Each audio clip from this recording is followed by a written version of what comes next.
दूजे नूं जरे नहीं सकते भी अगे लंघ जू इहदे मगर बहुत कुछ करते हैं।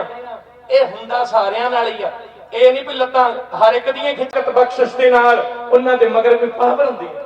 दीप सिद्धू वीरे मगर भी बड़ियां प्यारियां प्यारियां रूहां सेक नेहिया जिन्हां दा विसर है ज्ञानी तत्त बेते प्यारे बाबा ठाकुर सिंह जी जना खना बड़ा कुछ बोलते रहे पर नेड़े वेख्या महापुरखां नूं ऐदां दे उच्चे सुच्चे जीवन ये पलट दिंदे ने तकदीरां उन्हां दे बचन और उन्होंने योधे बाबा जरनैल सिंह जी भंडरां वालियां दी चोण कीती।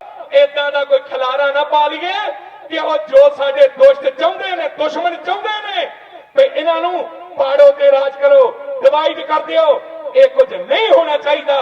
परिवार का बड़ा अदब रखिया जावे और परिवार ये जिंद जान है साडी। महाराज की कृपा नेड़ेओ तकिया सारे प्यारे ने और मैं हथ बन के बेनती करा जरनैल सिंह साहिब जी उन्हों की अर्धंगिनी और टुटे भजे भजन किहो जिहे ने की बोलिया क्यों नहीं असीं अपने परिवारों के नाल फिर खड़दे। ये साडे ने साडी जिंद जान ने इन्हां नाल मिल के बैठ के सारे वो सारे उन्हें भी विचार देने ने। चाचा जी वो भी यही गल कहते ने परिवार नूं बिना मतलब बेलोड़ा एवें ना घड़ीसना शुरू कर दिओ ते दूरे और इत्थे ओ जथेबंदी रजिस्टर है खालसा जी तुहानूं सब नूं बेनती जुग जुग जियो जवानियां माणो दुनिया दे विच घुमो और पंथ वास्ते चंगे सिरां दी लोड़ एक दीप नहीं बहुत चाहिए ने पर इन्हां चेता जरूर रखियो सरदारां दा ते गदारां दा कौमी अहंकार नूं पट्ठे पाउण वालियां दा ते सेवादारां दा ओ हमेशा ही कौम निर्णय करके चलदी रही।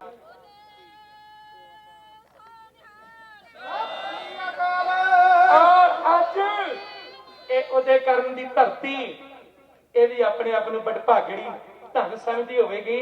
महाराज जी साहब हीरो फिर मनजीत सिंह जी सिमर सिंह होरी और मैं बेअंत होर नाम ने केदा मैं नाम करा गुरप्रीत सिंह होरी सारियां नूं हथ बन के बेनती तुहानूं महाराज कृपा करे तुहाडी सारियां दी सदा ही चढ़दी कला करे। मेरा गरीब नवाज पातशाह देसां प्रदेसां च आओ आओ गुरु खालसा जी कलगीधर गुरु गोबिंद सिंह साहिब गरीब नवाज दीआं खुशियां लैण लई मैंबर ही नहीं बनना वो वीरे दी मजबूरी सी पर इस वेले वो स्वरूप दे विच रंगिया गया सी। इस वेले वो जिहड़ा नूं रूप चढ़िया वो दस्तारा वेखो आ एक होर केसरी दस्तारे जिदन फतेहगढ़ साहब तकरीर कीती उन्हें इमाम सिंह मान दे वास्ते वो जिहड़ा रूप चढ़िया वो किन्हां नूं चढ़दा वो उन्हां लाड़ियां नूं चढ़दा जिहड़े लाड़ी मौत ब्याह के मुख उजड़े लेके जांदे वो रूप और एक गल की गवाही सी कलगीधर जी उन्होंने अपने रूप स्वरूप सब कुछ बख्श दे पर समय समय दियां सरकारां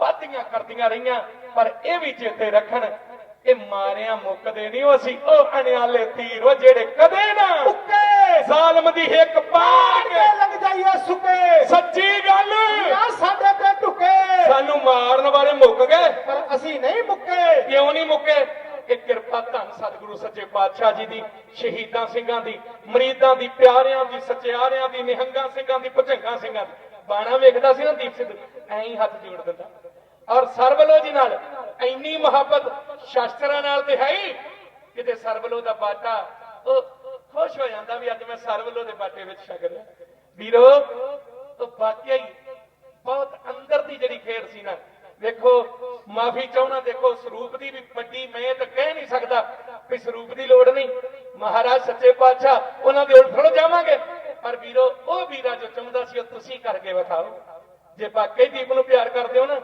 एन स्वरूपां विच आओ ते अमृत छक के गुरु वाले बणीए एकजुट होइए एक दी लड़ी विच परो हो जाइए एक दूजे नूं प्यार करिए अदब करिए औदे निशावर कर दईए आउदियां आउदियां दे मगर ना भजीए गुरु वाले बन के तुरीए दा सही गुरु कोई घाट ही नहीं रहन दिंदा ओ रुतबे दे दिंदा जेड़े किसे कोल भी नहीं इन गरीब सिंघन को पातशाही ये याद करे हमारी गुरियाई मारे ते सरदारी पातशाही नहीं तुहानू पातशाही दित्ती है पातशाही और पातशाही दा दावा ये सदा ही रहा ते सदा ही रखना भुल्लां दी मुआफी। आओ अगला प्रोग्राम प्रेम दे नाल सुनना सारे प्रोग्राम बहुत वधिया बेशक थोड़ी तपश वाला हो गया जो पंडाल का इरदा गिरदा, पर कोई नहीं, वो दिन याद कर लीए जदों साडे वीर ਉਹ ਕਿੱਡਾ ਵੱਡਾ ਘੱਲੂਘਾਰਾ ਵਾਪਰਿਆ 1984 ਤੇ ਉਹਨਾਂ ਵੀਰਾਂ ਨੂੰ ਵੀਰੋ ਇਹੋ ਜੀਆਂ ਜਗ੍ਹਾ ਤੇ ਰੱਖਿਆ, ਕਿੰਨੇ ਜਣੇ,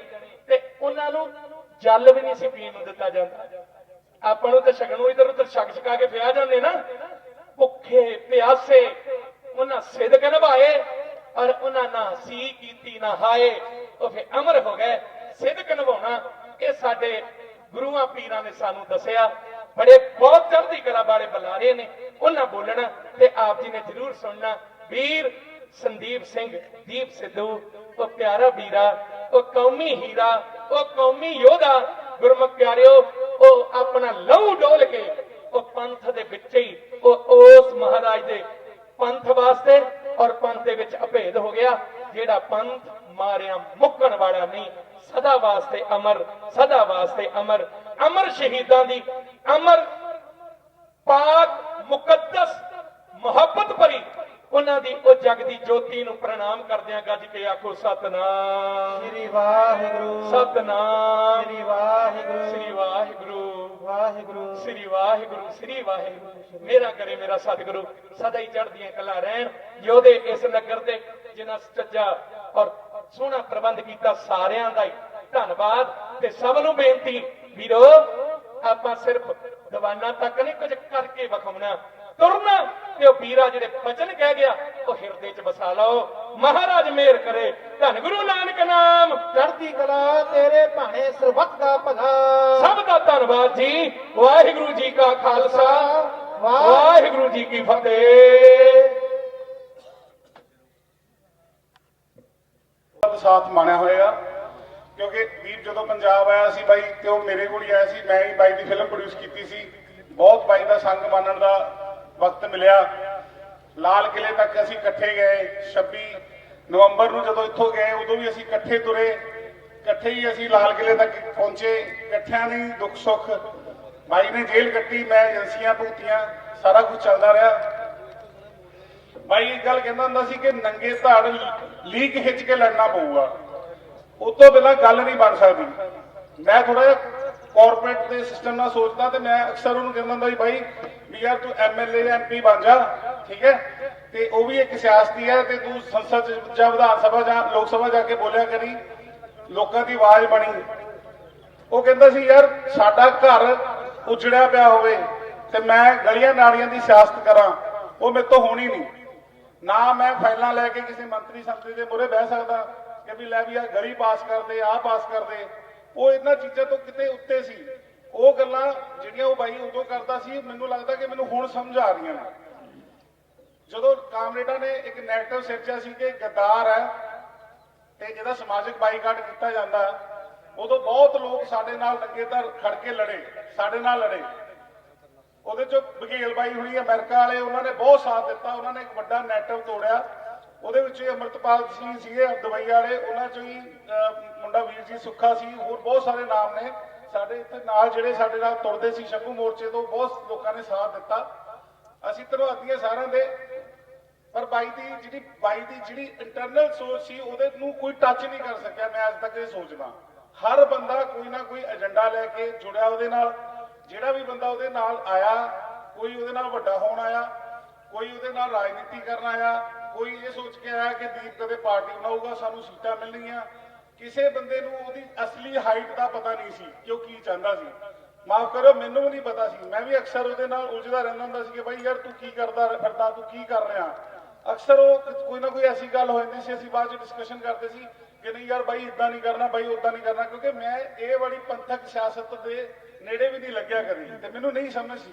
ਮੈਂ ਸ਼ਰਿਆਮ ਕਹਿੰਦਾ ਮੈਨੂੰ ਨਹੀਂ ਪਤਾ। ਮੈਂ ਕਾਰਪੋਰੇਟ ਵਾਲੀ ਜਿਹੜੀ ਪੋਲਿਟਿਕਸ ਹੁੰਦੀ ਉਹਨੂੰ ਜਾਣਦਾ, ਉਹਦੇ ਬਾਰੇ ਮੈਂ ਸਮਝਦਾ ਸੀ।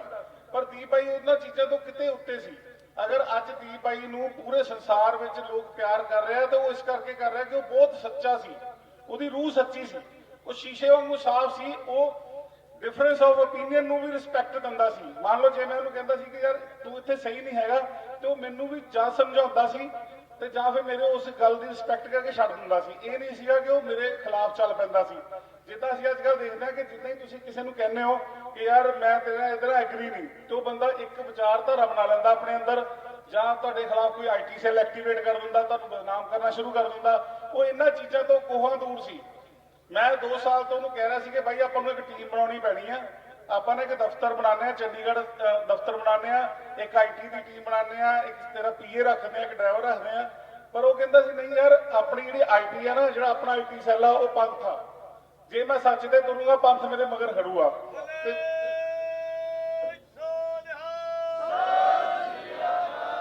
ਜਿਸ ਦਿਨ ਬਾਈ ਦਾ ਸੰਸਕਾਰ ਹੋਇਆ ਤੇ ਮੈਂ ਉਹ ਜਦੋਂ ਉੱਥੇ ਸੀਗਾ, ਮੈਂ ਦੇਖਿਆ।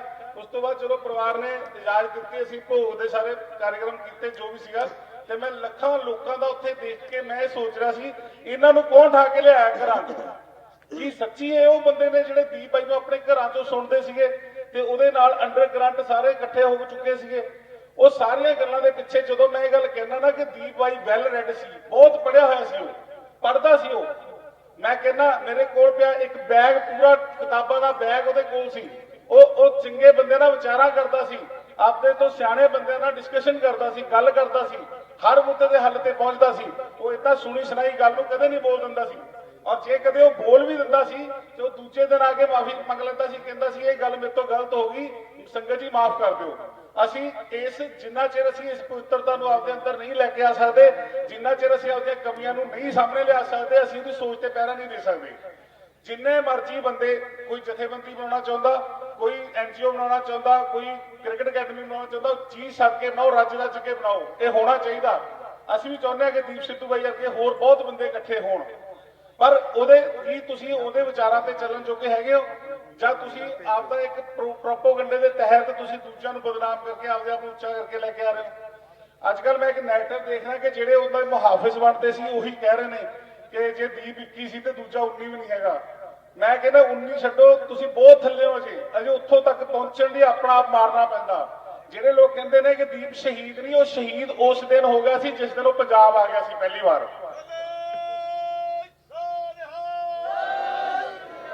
ਆਪਣੇ ਆਪ ਨੂੰ ਮਾਰ ਕੇ, ਵਪਾਰ ਦਾ ਡਰ ਖਤਮ ਕਰਕੇ, ਵਪਾਰ ਦੇ ਘਾਟੇ ਦਾ ਡਰ ਖਤਮ ਕਰਕੇ, ਪਰਿਵਾਰ ਦੀ ਮੌਤ ਦਾ ਡਰ ਖਤਮ ਕਰਕੇ, ਆਪਦੀ ਇੱਜ਼ਤ ਦਾ ਡਰ ਖਤਮ ਕਰਕੇ ਜਦੋਂ ਉਹ ਲੜਿਆ ਸੀ, ਉਸੇ ਦਿਨ ਸ਼ਹੀਦ ਹੋਇਆ ਸੀ। ਉਹਦੀ ਸਿਰਫ ਸਰੀਰਕ ਤੌਰ ਤੇ ਮੌਤ ਹੁਣ ਹੋਈ ਆ, ਉਹ ਉਸੇ ਦਿਨ ਸ਼ਹੀਦ ਹੋ ਚੁੱਕਾ ਸੀ। ਜਿਸ ਦਿਨ ਮੈਂ ਉਹਨੂੰ ਕਹਿੰਦਾ ਸੀ ਬਾਈ ਤੂੰ ਕੀ ਕਰਦਾ ਫਿਰਦਾ, ਤੇਰੀ ਗੱਡੀ ਨੂੰ ਉੱਥੇ ਚੂਹੇ ਟੁੱਕੀ ਜਾਂਦੇ ਨੇ, 4 ਕਰੋੜ ਦੀ ਗੱਡੀ ਨੂੰ। ਉਹ ਮੈਨੂੰ ਕਹਿੰਦਾ ਸੀ ਕੋਈ ਨਹੀਂ ਬਾਈ, ਆਪਾਂ ਕਰ ਰਹੇ ਹਾਂ। ਉਹ ਅਸੀਂ ਫਿਲਮਾਂ ਬਣਾਉਣੀਆਂ ਸੀ, ਫਿਲਮਾਂ ਬਣਾਉਣ ਲਈ ਇਕੱਠੇ ਹੋਏ ਸੀ, ਫਿਲਮਾਂ ਬਣਾਉਣ ਲਈ ਤੁਰੇ ਸੀਗੇ। ਪਰ ਵਾਹਿਗੁਰੂ ਕੋਈ ਹੋਰ ਹੀ ਫਿਲਮ ਬਣਾ ਰਿਹਾ ਸੀ, ਕੋਈ ਹੋਰ ਹੀ ਕਲਾ ਵਰਤ ਰਹੀ ਸੀ। ਜਿਹੜੀ ਬਾਈ ਕਹਿੰਦਾ ਨਾ ਕਿ ਅਕਾਲ ਪੁਰਖ ਹੈਗਾ ਤੇ ਕਲਾ ਵਰਤਦੀ ਆ ਤੇ ਉਹਦੇ ਵਰਤਾਰੇ ਹੁੰਦੇ ਨੇ, ਮੈਂ ਅੱਖੀ ਦੇਖੇ ਨੇ ਵਰਤਦੇ। ਉਹ ਅਸੀਂ ਕਿੱਦਾਂ ਲਾਲ ਕਿਲੇ ਤੇ ਚਲੇ ਗਏ, ਕਿੱਦਾਂ ਉਹ ਝੰਡਾ ਚੜਾਇਆ ਗਿਆ, ਮੈਨੂੰ ਖੁਦ ਪਤਾ। ਕੋਈ ਪਲਾਨ ਨਹੀਂ ਸੀ, ਕੁਛ ਨਹੀਂ ਸੀ। ਅਸੀਂ ਅੰਦਰੋਂ ਅੰਦਰ ITO ਤੇ ਗਏ ਸੀ ਵੀ ਸਾਡੇ ਮੁੰਡੇ ਉੱਥੇ ਪਹੁੰਚੇ ਹੋਏ, ਅਸੀਂ ਉੱਥੇ ਜਾਈਏ। ਉੱਥੇ ਫੋਨ ਆ ਗਿਆ ਜੀ ਲਾਲ ਕਿਲੇ ਝੰਡਾ ਚੜ ਗਿਆ, ਉੱਧਰ ਨੂੰ ਜਾ ਵੜੇ। ਪਤਾ ਨਹੀਂ ਕਿਹਨੇ ਬਾਈ ਦੇ ਹੱਥ 'ਚ ਝੰਡਾ ਫੜਾਤਾ, ਰੱਬ ਹੀ ਜਾਣੇ। ਮੈਂ ਇਹਨਾਂ ਨੂੰ ਗੱਡੀ ਪਾਰ ਕਰਕੇ ਆਇਆ, ਬਾਈ ਲਾਲ ਕਿਲੇ ਦੇ ਉੱਪਰ ਸੀ। ਔਰ ਦੇਖੋ ਪੂਰੀ ਦੁਨੀਆ ਦਾ ਉੱਥੇ ਇੰਟਰਨੈਟ ਨਹੀਂ ਚੱਲ ਰਿਹਾ, ਸਿਰਫ ਦੀਪ ਸਿੱਧੂ ਬਾਈ ਦਾ ਇੰਟਰਨੈਟ ਚੱਲ ਰਿਹਾ। ਇਹੋ ਜਿਹੀਆਂ ਬਹੁਤ ਸਾਰੀਆਂ ਗੱਲਾਂ ਨੇ ਜਿਹੜੇ ਜੇ ਮੈਂ ਕਦੇ ਕਰਨ ਲੱਗਾ ਤੇ ਸਮਾਂ ਹੀ ਨਹੀਂ ਖਤਮ ਹੋਣਾ। ਪਰ ਸਾਡੇ ਤੋਂ ਵੱਡੇ ਵਿਦਵਾਨ ਬੈਠੇ ਨੇ। ਮੈਂ ਇੱਕ ਗੱਲ ਕਹਿਣਾ, ਜਿਹੜੇ ਵੀ ਬੰਦੇ ਦੀਪ ਨੂੰ ਪਿਆਰ ਕਰਦੇ ਨੇ, ਉਹਨਾਂ ਨੂੰ ਲੀਕ ਖਿੱਚ ਕੇ ਇੱਕ ਪਾਸਾ ਕਰਕੇ ਲੜਨਾ ਪਊਗਾ। ਅਸੀਂ 2 3 4 ਧੜੇਬੰਦੀਆਂ 'ਚ ਨਹੀਂ ਹੋ ਸਕਦੇ ਵੀ ਅਸੀਂ ਉਹ ਧੜੇਬੰਦੀ ਹੋਰ, ਦੂਜੀ ਹੋਰ। ਜੇ ਕਿਸੇ ਦੇ ਮਨ 'ਚ ਵੀ ਕੋਈ ਗੱਲ ਹੈ, ਇੱਕ ਜਗ੍ਹਾ ਬਹਿ ਕੇ ਅੰਦਰ ਖਾਤੇ ਕਰੋ। ਪਰਿਵਾਰ ਦੀ ਇੱਜ਼ਤ ਕਰਨੀ ਸਾਡਾ ਪਹਿਲਾ ਫਰਜ਼ ਹੈ। ਅਗਰ ਅਸੀਂ ਦੀਪ ਸਿੱਧੂ ਦੇ ਪਰਿਵਾਰ ਨੂੰ ਨਹੀਂ ਸਾਂਭਦੇ, ਅਸੀਂ ਇਹ ਗੱਲ ਕਹਿੰਦੇ ਹਾਂ ਕਿ ਦੀਪ ਸਿੱਧੂ ਕੌਮ ਦਾ ਹੋ ਚੁੱਕਾ ਸੀ, ਕੌਮ ਤੋਂ ਪਹਿਲਾਂ ਪਰਿਵਾਰ ਦਾ ਸੀ। ਤੇ ਜਿਸ ਪਰਿਵਾਰ ਦਾ ਕੋਈ ਜੀ ਜਾਂਦਾ, ਉਹਦਾ ਦੁੱਖ ਉਹੀ ਜਾਣਦੇ ਨੇ। ਸਾਨੂੰ ਪਰਿਵਾਰ ਦੀ ਵੀ ਇੱਜ਼ਤ ਕਰਨੀ ਚਾਹੀਦੀ ਆ, ਸਾਨੂੰ ਦੀਪ ਦੀ ਸੋਚ ਦੀ ਵੀ ਇੱਜ਼ਤ ਕਰਨੀ ਚਾਹੀਦੀ ਆ। ਸਾਨੂੰ ਐਂਡ ਤੱਕ ਸੋਚ ਕੇ ਦੇਖਣਾ ਚਾਹੀਦਾ ਕਿ ਉਹ ਬੰਦਾ ਕਿੱਥੋਂ ਉੱਠ ਕੇ ਆ ਕੇ ਕੀ ਕੁਝ ਕਰ ਗਿਆ। ਮੈਂ ਵਿਦਵਾਨਾਂ ਤੋਂ ਸੁਣਦਾ, ਕਹਿੰਦੇ ਕਿ ਸੰਤ ਜਰਨੈਲ ਸਿੰਘ ਜੀ ਤੋਂ ਬਾਅਦ ਖੜੋਤ ਆ ਚੁੱਕੀ ਸੀ, ਕੌਮ ਵਿੱਚ ਖੜੋਤ ਆ ਚੁੱਕੀ ਸੀ। ਬੰਬੇ ਦਾ ਸੈਲੀਬ੍ਰਿਟੀ ਆ ਕੇ ਉਹ ਖੜੋਤ ਤੋੜ ਗਿਆ, ਸਾਰਾ ਪੰਥ ਇਕੱਠਾ ਕਰ ਗਿਆ। ਤੇ ਜੇ ਅੱਜ ਉਹ ਪੰਥ ਇਕੱਠਾ ਹੋ ਗਿਆ ਤੇ ਅਸੀਂ ਅੱਜ ਦੁਬਾਰਾ ਫਿਰ ਜੇ ਸਿਰਾਂ 'ਚ ਸਿਰ ਪੜਾਏ, ਕੋਈ ਫਾਇਦਾ ਨਹੀਂ। ਸਿਰ ਜੋੜ ਕੇ ਬੈਠਣ ਦਾ ਟਾਈਮ ਆ ਇਹ। ਮੈਂ ਪਿਓਰ ਗੱਲ ਕਹਿੰਦਾ ਕਿ ਮੇਰੀ ਪੰਥਕ ਸਮਝ ਬਹੁਤ ਘੱਟ ਆ, ਮੇਰੇ ਤੋਂ ਬਹੁਤ ਸਾਰੀਆਂ ਕਮੀਆਂ ਹੋਣਗੀਆਂ ਮੇਰੇ ਅੰਦਰ। ਪਰ ਉਹ ਜਦੋਂ ਅਕਾਲ ਪੁਰਖ ਦੀ ਕਿਰਪਾ ਹੋਊਗੀ, ਉਦੋਂ ਮੈਂ ਵੀ ਸਿੰਘ ਸਾਜੂਗਾ। ਪਰ ਉਹ ਜੋ ਦੀਪ ਆ, ਉਹ ਸੱਚਾ ਸਿੰਘ ਸੀ। ਸਾਨੂੰ ਉਹਦੀ ਸੋਚ ਤੇ ਜੇ ਪਹਿਰਾ ਦੇਣਾ, ਸਾਨੂੰ ਪਾਇਸ ਬਣਨਾ ਹੋਊਗਾ, ਸਾਨੂੰ ਸਾਫ਼ ਸੁਥਰੇ ਹੋਣਾ ਪਊਗਾ, ਸਾਨੂੰ ਆਪਣਾ ਮਾਰ ਕੇ ਜਿਉਣਾ ਪਊਗਾ। ਜੇ ਸਾਡੇ ਮਨ 'ਚ ਕੁਰਸੀਆਂ ਦੇ, ਅਹੁਦਿਆਂ ਦੇ ਲਾਲਚ ਨੇ, ਜੇ ਜਥੇਦਾਰੀਆਂ ਦੇ ਲਾਲਚ ਨੇ, ਫਿਰ ਤੁਸੀਂ ਨਹੀਂ ਗੱਲ ਕਰ ਸਕਦੇ, ਕਿਉਂਕਿ ਦੀਪ ਕਹਿੰਦਾ ਸੀ ਇਹ ਕੌਮ ਦੀ ਲੜਾਈ ਆ, ਇਹ ਵਾਰਸਾਂ ਦੀ ਲੜਾਈ ਨਹੀਂ ਹੈਗੀ, ਇਹਦੇ ਪਿੱਛੇ ਕੋਈ ਗੱਦੀਆਂ ਗੁੱਤਿਆਂ ਦੀ ਲੜਾਈ ਨਹੀਂ। ਜਿਹਨੇ ਗੱਦੀਆਂ ਦੀ ਲੜਾਈ ਕਰਨੀ ਆ ਉਹ ਫਿਰ ਦੀਪ ਦੀ ਸੋਚ ਨਾਲ ਨਹੀਂ ਖੜਾ। ਵਾਹਿਗੁਰੂ ਜੀ ਕਾ ਖਾਲਸਾ, ਵਾਹਿਗੁਰੂ ਜੀ ਕੀ ਫਤਿਹ। ਉਸ ਨੂੰ ਕੋਈ ਕਹਿ ਨਹੀਂ ਸਕਦਾ। ਅੱਜ ਇੱਕ ਗੱਲ ਸਾਫ਼ ਹੋ ਗਈ ਆ, ਕੌਮ ਨੇ ਬਹੁਤ ਛੇਤੀ ਇੱਕ ਫੈਸਲਾ ਲੈ ਲਿਆ। ਕੌਮ ਨੂੰ ਦੁਬਿਧਾ ਦੇ ਵਿੱਚੋਂ ਸਿਰਫ 11-12 ਦਿਨਾਂ ਵਿੱਚ ਕੌਮ ਨੇ ਕੱਢ ਲਿਆ। ਇਸ ਕਰ ਕੌਮ ਦੇ ਜਿਹੜੇ ਆਗੂ ਸੀਗੇ, ਕੌਮ ਦੇ ਨੌਜਵਾਨ ਸੀਗੇ, ਅਮਰੀਕਾ, ਕੈਨੇਡਾ, ਜਰਮਨ, ਫਰਾਂਸ, ਪੂਰੇ ਵਰਲਡ ਤੇ ਅਰਬ ਦੇ ਸਿੱਖਾਂ ਨੇ ਤੇ ਨੌਜਵਾਨਾਂ ਨੇ ਆਪਣੀ ਸੋਚ ਦਰਸਾ ਕੇ ਆਪਣੇ ਕੌਮ ਨੂੰ ਦੁਬਿਧਾ ਦੇ ਵਿੱਚੋਂ ਕੱਢ ਦਿੱਤਾ। ਕੀ ਦੁਬਿਧਾ? ਦੋ ਵਿਚਾਰਾਂ ਆ ਰਹੀਆਂ ਸਨ ਕਿ ਦੀਪ ਸਿੱਧੂ ਐਕਸੀਡੈਂਟ ਵਿੱਚ ਮੌਤ ਹੋਈ ਹੈ ਕਿ ਦੀਪ ਸਿੱਧੂ ਸ਼ਹੀਦ ਹੋਇਆ। ਭੰਬਲ ਭੂਸਾ ਕ੍ਰੀਏਟ ਕੀਤਾ ਜਾ ਰਿਹਾ ਸੀ, ਜਾਣ ਬੁੱਝ ਕੇ ਕੀਤਾ ਜਾ ਰਿਹਾ ਸੀ, ਇੱਕ ਪਾਲਿਸੀ ਦੇ ਅਧੀਨ ਕੀਤਾ ਜਾ ਰਿਹਾ ਸੀ। ਐਸੇ ਵੀ ਸਵਾਲ ਪੈਦਾ ਕੀਤੇ ਜਾ ਰਹੇ ਆ ਕਿ ਦੀਪ ਸਿੱਧੂ ਯੋਧਾ ਤਾਂ ਸੀ ਪਰ ਉਹ ਸ਼ਹੀਦ ਨਹੀਂ ਹੋਇਆ। ਉਹ ਕਿਹੜਾ ਰਣ ਵਿੱਚ ਲੜਿਆ? ਉਹ ਕਿਹੜਾ ਸਾਂਝੇ ਵਾਰ ਚੋਂ ਸਿਰ ਤੋਂ ਧੜ ਲੱਗ ਹੋਇਆ? ਨਹੀਂ ਨਹੀਂ ਨਹੀਂ ਨਹੀਂ ਨਹੀਂ ਨਹੀਂ, ਇਹ ਸੋਚਣਾ ਪਊਗਾ ਕਿਉਂਕਿ ਕੌਮ ਨੇ ਫੈਸਲਾ ਕਰਤਾ ਕੱਲ ਬਰਗਾੜੀ ਦੀ ਧਰਤੀ ਤੇ। ਕੀ ਕਰਤਾ? ਸਿਮਰਨਜੀਤ ਸਿੰਘ ਮਾਨ ਤੇ ਪੂਰੀ ਕੌਮ ਨੇ ਕਹਿ ਦਿੱਤਾ ਕਿ ਇਹ ਸਾਡਾ ਸ਼ਹੀਦ ਆ, ਗੱਲ ਗਈ ਨਿਬੜ। ਦੂਜੇ ਪਾਸੇ ਬਾਕੀ ਕੀ ਗੱਲਾਂ ਰਹਿ ਗਈਆਂ? ਮੈਂ ਤੁਹਾਨੂੰ ਫੇਰ ਵੀ ਦੱਸਦਾ ਕਿ 1984 ਦੇ ਵਿੱਚ ਸਾਡਾ ਕਤਲੇਆਮ ਹੋਇਆ, ਸਾਡੇ ਗਲਾਂ 'ਚ ਟਾਇਰ ਪਾਏ, ਸਾਡੀਆਂ ਧੀਆਂ ਭੈਣਾਂ ਦੀਆਂ ਬੇਪਤੀਆਂ ਕਰ ਦਿੱਤੀਆਂ ਤੇ ਸਾਡੇ 36 ਗੁਰਦੁਆਰੇ ਢਾਹ ਦਿੱਤੇ ਗਏ। 2500 ਗੁਰੂ ਗ੍ਰੰਥ ਸਾਹਿਬ ਦੀ ਬੀੜ ਨੂੰ ਅੱਗ ਲਾ ਕੇ ਸਾੜਿਆ। ਨਵੰਬਰ 84 ਦੇ ਵਿੱਚ ਇੱਕ ਕਤਲੇਆਮ ਹੋਇਆ ਕਿ ਰਾਜੀਵ ਗਾਂਧੀ ਨੇ ਕਿਹਾ ਇੱਕ ਵੱਡਾ ਦਰਖਤ ਡਿੱਗਦਾ ਤੇ ਧਰਤੀ ਹਿੱਲਦੀ ਆ, ਹਿੱਲਦੀ ਆ। ਤੁਹਾਨੂੰ ਮਾਰ ਕੇ ਕਿਹਾ ਧਰਤੀ ਹਿੱਲਦੀ ਆ, ਤੁਹਾਡੇ ਗਲਾਂ 'ਚ ਟਾਇਰ ਪਾ ਕੇ ਕਿਹਾ ਕਿ ਧਰਤੀ ਹਿੱਲਦੀ ਆ। ਫਿਰ ਤੁਸੀਂ ਦੱਸੋ ਜਿਹੜੇ 1984 ਜਿਹੜੇ ਸ਼ਹੀਦ ਹੋਏ ਸੀ, ਗਲਾਂ 'ਚ ਟਾਇਰ ਪਾਏ ਸੀ, ਉਹ ਕਿਹੜਾ ਯੁੱਧ 'ਚ ਗਏ ਸੀਗੇ? ਇਸ ਕਰਕੇ ਕਿਹੜੇ ਕਾਜ ਲਈ ਹੋਇਆ? ਉਹ ਸਾਰੇ ਸ਼ਹੀਦ ਹੋ ਗਏ। 1900 ਜਦੋਂ ਚਿੱਠੀ ਸਿੰਘਪੁਰਾ ਦੇ ਵਿੱਚ 43 ਸਿੱਖਾਂ ਨੂੰ ਗੋਲੀਆਂ ਮਾਰੀਆਂ, ਇੰਡੀਅਨ ਸਟੇਟ ਨੇ, ਬ੍ਰਿਗੇਡੀਅਰ ਸਕਸੈਨਾ 6RR ਨੇ ਸਿੱਧੀਆਂ ਗੋਲੀਆਂ ਮਾਰੀਆਂ। ਫਿਰ ਸਿੱਖ ਬੈਲਟ ਨੂੰ ਬਦਲ ਕੇ ਡੋਗਰਾ ਲਾ ਕੇ ਲਾ ਦਿੱਤਾ। ਤੇ ਉਹ ਕਿਹੜਾ ਸਿੰਘ ਜੰਗ ਚੱਲ ਰਹੇ ਸੀ? ਕਿਉਂਕਿ ਕਾਸੀ ਸ਼ਹੀਦ ਹੋਏ ਨੇ, ਕਿਉਂਕਿ ਉਹਨਾਂ ਦੀ ਲੜਾਈ ਲੜੀ ਆ। ਜਥੇਦਾਰ ਕਹੋਗੇ ਮੇਰੇ ਸਾਹਮਣੇ CI ਸਟਾਫ ਦੇ ਵਿੱਚ ਮੇਰਾ ਵੀ ਕੰਮ ਹੋ ਜਾਣਾ ਸੀਗਾ। ਫਿਰ ਕੋ ਕੇ ਸ਼ਹੀਦ ਕੀਤਾ। ਉਹ ਕਿਹੜਾ ਰਣ ਵਿੱਚ ਲੜਿਆ? ਉਹ ਕਿਹੜਾ ਇਸ ਤਰੀਕੇ? ਨਾ ਨਾ ਨਾ ਨਾ ਨਾ, ਉਹ ਸ਼ਹੀਦ ਹੋਇਆ ਕਾਹਦੇ ਲਈ ਆ? ਕੌਮ ਲਈ ਹੋਇਆ। ਉਹ ਵੀ ਸ਼ਹੀਦ ਹੈ। ਇਸ ਭਾਈ ਜਿਹੜਾ ਦੀਪ ਸਿੰਘ ਸਿੱਧੂ ਸੀ, ਜਿਹਦਾ ਕਤਲ ਸਿਆਸੀ ਹੋਇਆ, ਮਰਡਰ ਕਿਵੇਂ ਕਰਾਇਆ? ਐਕਸੀਡੈਂਟ ਨਹੀਂ ਕਰਾਇਆ। ਇੱਕ ਇੰਡੀਅਨ ਸਟੇਟ ਦੀ ਪਾਲਿਸੀ ਆ, ਜੇ ਦਰਬਾਰ ਸਾਹਿਬ ਤੋਂ ਆ ਸਕਦੇ ਆ, ਗਲਾਂ 'ਚ ਟਾਇਰ ਪਾ ਸਕਦੇ ਆ, ਜਥੇਦਾਰ ਕੌਂਕੇ ਨੂੰ ਸ਼ਹੀਦ ਕਰ ਸਕਦੇ ਆ, ਸਾਡੇ ਬੱਚਿਆਂ ਨੂੰ ਸ਼ਹੀਦ ਕਰਦੇ ਆ, ਤੇ ਦੀਪ ਸਿੱਧੂ ਵੀ ਕਰ ਸਕਦੇ ਆ। ਕੋਈ ਏਡੀ ਵੱਡੀ ਗੱਲ ਨਹੀਂ, ਇੱਕ ਸਿਸਟਮ ਦੇ ਤਹਿਤ ਹੋਇਆ। ਫਿਰ ਇਹ ਸਾਰਾ ਕੁਝ ਤਾਂ ਹੋਇਆ ਕਿ ਉਹ ਸਾਡੀ ਕੌਮ ਦਾ ਸ਼ਹੀਦ ਸੀ। ਗੱਲ ਤਾਂ ਨਿਖੜਾ ਉਹ ਕੌਮ ਲਈ। ਉਹ ਜਿਹੜਾ ਆ ਰਿਹਾ ਸੀ, ਕਿੱਥੋਂ ਆ ਰਿਹਾ ਸੀ? ਉਹ ਬਰਾਏ ਹੋਟਲ 'ਚੋਂ ਆ ਰਿਹਾ ਸੀ। ਉਹ ਕਿੱਥੇ ਆ ਰਿਹਾ ਸੀ? ਉਹ ਅਮਰਗੜ੍ਹ ਆ ਰਿਹਾ ਸੀ। ਕਾਹਦੇ ਲਈ ਆ ਰਿਹਾ ਸੀ? ਨਾ ਫਿਲਮ ਲਈ ਆ ਰਿਹਾ ਸੀ, ਨਾ MP ਲਈ ਆ ਰਿਹਾ ਸੀ, ਨਾ ਕੋਈ ਆਪਣੇ ਪਲਾਟ ਲਈ ਆ ਰਿਹਾ ਸੀ। ਉਹ ਕੌਮ ਦੇ ਕਾਜ ਲਈ ਆਇਆ। ਕੌਮ ਦੇ ਆਉਂਦਿਆਂ ਉਹਨਾਂ ਨੇ ਨੀਤੀ ਦੇ ਮੁਤਾਬਕ ਸਾਰਾ ਕੰਮ ਕਰ ਦਿੱਤਾ। ਫੇਰ ਭਾਈ ਅੱਜ ਜਿਹੜੀ ਲੜਾਈ ਆ ਅਸਲ ਦੇ ਵਿੱਚ, ਲੜਾਈ ਦੋ ਸੋਚਾਂ ਦੀ ਲੜਾਈ ਆ। ਇੱਕ ਪਾਸੇ ਸੋਚ ਆ ਗੁਰੂ ਗ੍ਰੰਥ ਸਾਹਿਬ ਦੀ, ਇੱਕ ਪਾਸੇ ਸੋਚ ਆ ਗਾਂਧੀ ਦੀ। ਦੋ ਸੋਚਾਂ ਦੀ ਲੜਾਈ ਆ। ਇਹ ਸੋਚ ਦਾ ਟਕਰਾਅ ਹੋ ਰਿਹਾ। ਪਹਿਲਾ ਸੋਚ ਸੀ ਗੁਰੂ ਨਾਨਕ ਪਾਤਸ਼ਾਹ ਨੇ ਕੀ ਕਿਹਾ? ਬਾਬਰ ਤੂੰ ਜਾਬਰ ਹੈ। ਗੁਰੂ ਨਾਨਕ ਪਾਤਸ਼ਾਹ ਜੇਲ੍ਹ 'ਚ ਗਏ, ਚੱਕੀ ਪੀਸੀ। ਹੁਣ ਬਾਬਰ ਨਾਲ ਕਿਹੜਾ ਉਹਦਾ ਵੱਟ ਦਾ ਰੌਲਾ ਸੀਗਾ? ਉਹ ਬਾਬਰ ਜ਼ੁਲਮ ਕਰਦਾ ਸੀ, ਉਦੋਂ ਵੀ ਗੁਰੂ ਨਾਨਕ ਪਾਤਸ਼ਾਹ ਦੀ ਸੋਚ ਸੀ, ਸਾਡੇ ਪਹਿਲੇ ਗੁਰੂ ਦੀ ਸੋਚ ਸੀ। ਉਹ ਸੋਚ ਨੂੰ ਤੁਸੀਂ ਸਾਰਿਆਂ ਨੇ ਖਤਮ ਕਰ ਦਿੱਤਾ। ਫਿਰ ਇੱਕ ਸੋਚ ਨਵੀਂ 1947 ਚ ਪੈਦਾ ਹੋਣੀ ਸੀਗੀ, ਉਹ ਫਿਰ ਪੈਦਾ ਹੀ ਨਹੀਂ ਹੋਈ। ਫਿਰ ਸੋਚ ਕਿਹੜੀ ਪੈਦਾ ਹੋ ਗਈ? ਸੋਚ ਗਾਂਧੀ ਦੀ ਹੋ ਗਈ। ਤੇ ਉਹ ਸੋਚ ਦੇ ਨਾਲ ਟਕਰਾਓ ਕੀ ਨਹੀਂ ਕੀਤਾ ਸੰਤ ਜਰਨੈਲ ਸਿੰਘ ਭਿੰਡਰਾਂ ਵਾਲਿਆਂ ਨੇ? ਉਹ ਸੋਚ ਉਹਦੇ ਗਲਾਂ 'ਚ ਟਾਇਰ ਕਿਉਂ ਪਾਏ? ਇਹ ਸੋਚ ਨੂੰ ਮਾਰਿਆ। ਇਹ ਸੋਚ ਨੇ ਇਹ ਖਤਮ ਕਰਨ ਦੀ ਇੱਕ ਪਾਲਿਸੀ ਸੀ। ਉਸੇ ਸੋਚ ਨੂੰ ਜਦੋਂ ਅਸੀਂ ਡਿੱਗੇ ਪਏ ਸੀ, ਬੁਰਾ ਹਾਲ ਸੀ ਸਾਡਾ, ਤੇ ਜਦੋਂ ਫੌਜਾਂ ਘੇਰਦੀਆਂ ਫਿਰਦੀਆਂ ਸੀਗੀਆਂ, ਉਸ ਵਕਤ ਕੌਮ ਦਾ ਜਰਨੈਲ ਸਿਮਰਜੀਤ ਸਿੰਘ ਮਾਨ ਉੱਠਿਆ। ਉਹਨੇ DIG ਦਾ ਅਹੁਦਾ ਛੱਡਿਆ, ਨੌਂ ਖਿਚਾਤੇ, ਦਾੜੀ ਪਟਾ ਦਿੱਤੀ, ਕੌਮ ਦੀ ਸੋਚ ਨੂੰ ਉੱਪਰ ਕੀਤਾ। ਉਸ ਤੋਂ ਬਾਅਦ ਇਹ ਸੋਚ ਦੇ ਉੱਤੇ ਕਿਹਨੇ ਪੈਰ ਰੱਖਿਆ? ਫਿਰ ਜਰਨਲ ਵੈਦਿਆ ਨੂੰ ਸਬਕ ਕਿਹਨੇ ਸਿਖਾਇਆ? ਉਹਨੇ ਸਿਖਾਇਆ ਭਾਈ ਸਿੱਖਾਂ ਦੇ ਜੰਦਾਂ ਨੇ ਹੋਰ ਸੋਚ ਪੈਦਾ ਕਰ ਦਿੱਤੀ। ਉਸ ਤੋਂ ਬਾਅਦ ਇੰਦਰਾ ਗਾਂਧੀ ਨੂੰ ਸਬਕ ਸਿਖਾ ਕੇ ਉਸ ਸੋਚ ਨੂੰ ਕਾਇਮ ਕੀਤਾ। ਫਿਰ ਉਸੇ ਸੋਚ ਤੇ ਚੱਲ ਕੇ ਭਾਈ ਦੀਪ ਸਿੰਘ ਨੇ ਦੀਪ ਸਿੰਘ ਸਿੱਧੂ ਨੇ ਇਹ ਸੋਚ ਨੂੰ ਚੜ੍ਹਦੀ ਕਲਾ ਦੇ ਵਿੱਚ ਲਿਜਾਣ ਦੀ ਕੋਸ਼ਿਸ਼ ਕੀਤੀ ਆ। ਇਹ ਦੋ ਸੋਚਾਂ ਦੀ ਲੜਾਈ ਆ। ਜੇ ਸਿੱਧੂ ਸੰਤ ਜਰਨੈਲ ਸਿੰਘ ਭਿੰਡਰਾਂ ਵਾਲਿਆਂ ਨੂੰ ਕਹਿੰਦੇ ਪਿਆਰ ਕਰਦੇ ਸੀ, ਸੰਤਾਂ ਨੇ ਕੀ ਕਿਹਾ ਸੀ? ਕਹਿੰਦਾ ਜਿਸ ਦਿਨ ਦਰਬਾਰ ਸਾਹਿਬ ਤੇ ਹਮਲਾ ਹੋਵੇਗਾ ਉਸ ਦਿਨ ਖਾਲਸਾ ਦੀ ਨੀਂਹ ਰੱਖੀ ਜਾਵੇਗੀ। ਇਹ ਸੱਚ ਕਰਕੇ ਤੇ ਸਿੱਧੂ ਨੇ ਕੀ ਕਿਹਾ ਸੀ ਕਿ ਇਹ ਸਟੇਟ ਦੇ ਨਾਲ ਲੜਨਾ ਹੈ, ਕਿਉਂਕਿ ਸਾਨੂੰ ਫਸਲਾਂ ਤੇ ਨਸਲਾਂ ਦਾ ਇਕੱਲਾ ਮਾਮਲਾ ਹੀ ਹੈ, ਇਹ ਮਾਮਲਾ ਕੌਮ ਦੀ ਹੋਂਦ ਹੈ, ਉਹਦੇ ਲਈ ਆਪਾਂ ਸਾਰੇ ਲੜ ਰਹੇ ਹਾਂ। ਇਹ ਸੋਚ ਜਿਹੜੀ ਸੀ ਉਹਨੂੰ ਪੈਦਾ ਕਰਕੇ ਆਪਾਂ ਆਜ਼ਾਦੀ ਨੂੰ ਲਈਏ, ਕੌਮ ਗੁਲਾਮ ਜਿਹੜੀ ਹੋਈ ਪਈ ਉਹਦੇ ਚੋਂ ਕੱਢੀਏ। ਕਿਉਂਕਿ ਇਹ ਸੋਚ, ਮੈਂ ਤੁਹਾਨੂੰ ਇੱਕ ਗੱਲ ਦੱਸਦਾ ਇਤਿਹਾਸ ਦੀ, 1980 ਦੇ ਵਿੱਚ ਮੈਂ ਕਾਲਜ 'ਚ ਪੜ੍ਹਦਾ ਸੀ, ਪਹਿਲੇ ਵਾਰੀ ਲੱਗਿਆ ਪ੍ਰੈਪ 'ਚ।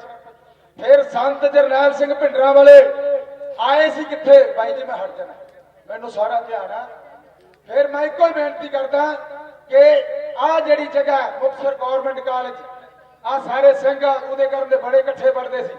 ਸੰਤ ਜਰਨੈਲ ਸਿੰਘ ਭਿੰਡਰਾਂ ਵਾਲੇ ਕਹਿੰਦੇ ਮੈਂ ਮੁਕਤਸਰ ਆਉਣਾ, ਤੇ ਫਿਰ BJP RSS ਵਿਰੋਧ ਕਰਦੇ, ਕਹਿੰਦੇ ਅਸੀਂ ਨਹੀਂ ਆਉਣ ਦੇਣਾ। ਫਿਰ ਸੰਤ ਗੱਡੀ 'ਚ ਬੈਠ ਕੇ ਆਏ, ਡੀਚ ਕੋਲੇ ਤੀਰ ਸੀਗਾ। ਜਦੋਂ ਅਸੀਂ ਅੱਗੇ ਲਾ ਕੇ ਲਗਾਏ ਸੰਤਾਂ ਨੂੰ, ਤੇ ਜਦੋਂ ਥਾਣੇ ਸਿਟੀ ਦੇ ਕੋਲੇ ਗਏ ਨਾ, ਤੇ RSS ਵਾਲਿਆਂ ਨੇ ਬੋਤਲਾਂ ਚਲਾਤੀਆਂ ਸੋਡੇ ਦੀਆਂ। ਉਦੋਂ ਫਿਰ ਅਸੀਂ ਸਾਰੇ ਨੇ ਫੜ ਕੇ ਉਹਨਾਂ ਦੀ ਥੋੜੀ ਜਿਹੀ ਖੁੰਬ ਠੱਪ ਕੀਤੀ। ਤੇ ਫਿਰ ਸੰਤ ਕਹਿੰਦੇ ਮੂਰਖ ਹੈ, ਇਹਨਾਂ ਨੂੰ ਇੰਨਾ ਹੀ ਬਹੁਤ ਹੈ। ਜੇ ਸੰਤਾਂ ਦੇ ਜਿਉਂਦਿਆਂ ਜੀ ਇਹ ਕੁਝ ਹੋ ਸਕਦਾ ਤੇ ਫਿਰ ਭਾਈ ਸਾਰਾ ਕੁਝ ਹੋ ਸਕਦਾ। ਸੋ ਇਹਨਾਂ ਹੀ ਕਹਿੰਦਾ ਖਿਮਾ ਦਾ ਜਾਚਕ ਹੈ।